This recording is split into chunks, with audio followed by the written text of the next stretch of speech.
Bem-vindos, queridos amigos, ao nosso News for Life, como batizei o nosso segmento, com um pequeno resumo do que está acontecendo aqui nos Estados Unidos e no mundo em português.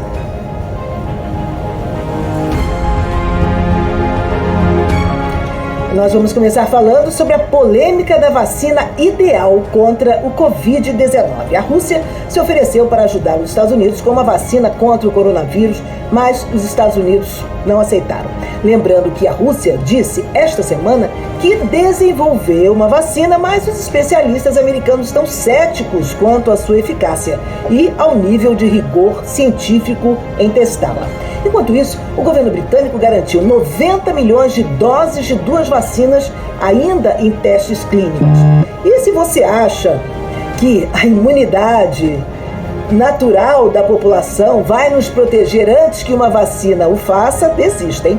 A imunidade é alcançada quando cerca de 70% a 90% da população se torna imune a uma doença. E o doutor Anthony Fauci, a maior autoridade, aqui nos Estados Unidos um infectologista, ele diz que deixar o vírus atingir a população, a esses limites absurdos de contágio, pode aumentar, inclusive, o número de mortes em todos os Estados Unidos. Olha só que notícia alarmante. Então, é bom que não se faça isso, Quer dizer, essa coisa de contaminar a população toda para resolver e não, tá todo mundo imune, não é bem assim, gente?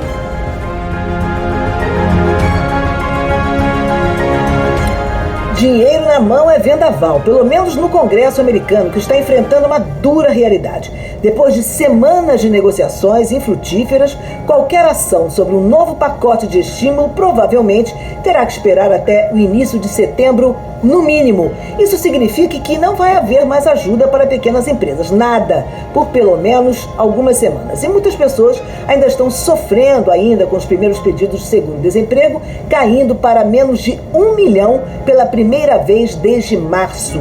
O líder da maioria no Senado, Mitch McConnell, pareceu indicar que o Senado entraria em recesso na Câmara pelo resto de agosto, a menos que um acordo fosse fechado. Mesmo assim, republicanos e democratas não parecem mais próximos de um acordo do que no mês passado. E agora ainda tem um outro problema, de que as negociações de estímulo possam esbarrar num prazo de fechamento do governo que se aproxima no momento em que o país está às portas do período de eleições.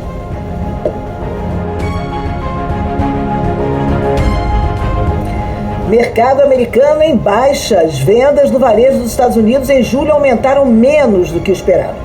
Os consumidores reduziram a compra de carros e podem desacelerar ainda mais nos próximos meses, em meio a previsões de novas infecções por Covid-19 e uma redução nos cheques de seguro-desemprego.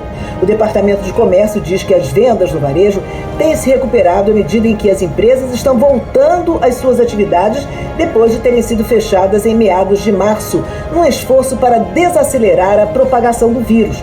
As infecções por coronavírus continuam a se espalhar pelos Estados Unidos, forçando as autoridades, em alguns dos pontos críticos, a fecharem negócios novamente ou então desacelerarem a reabertura.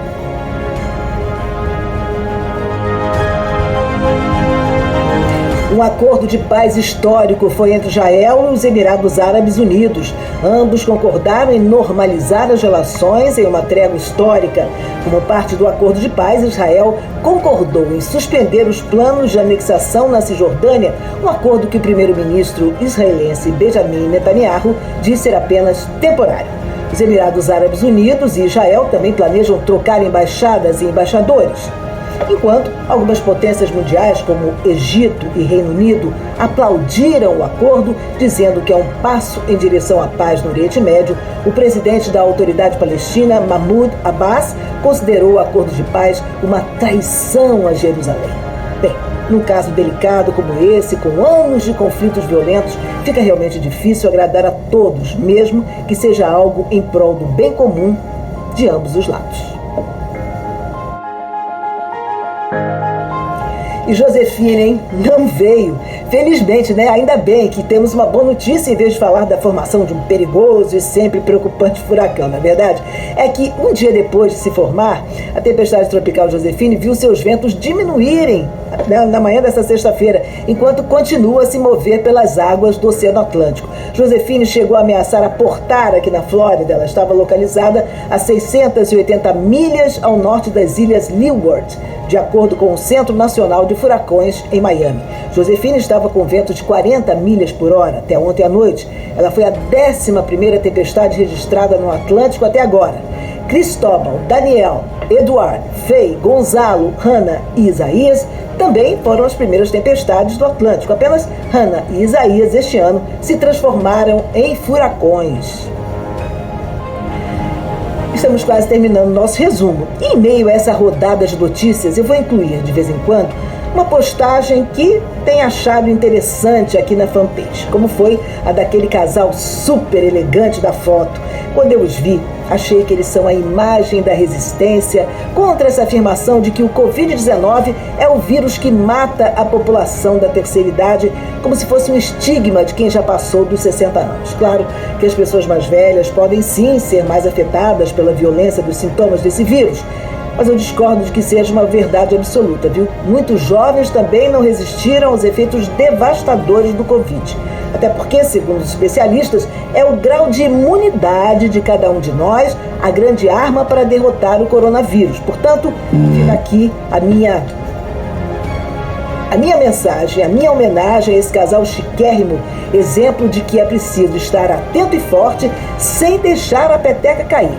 Vamos em frente, queridos amigos, porque a vida, apesar de tudo, é bela e tudo passa.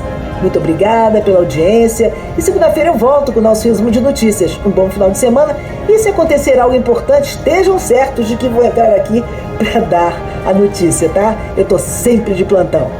Tchau e obrigada pela participação.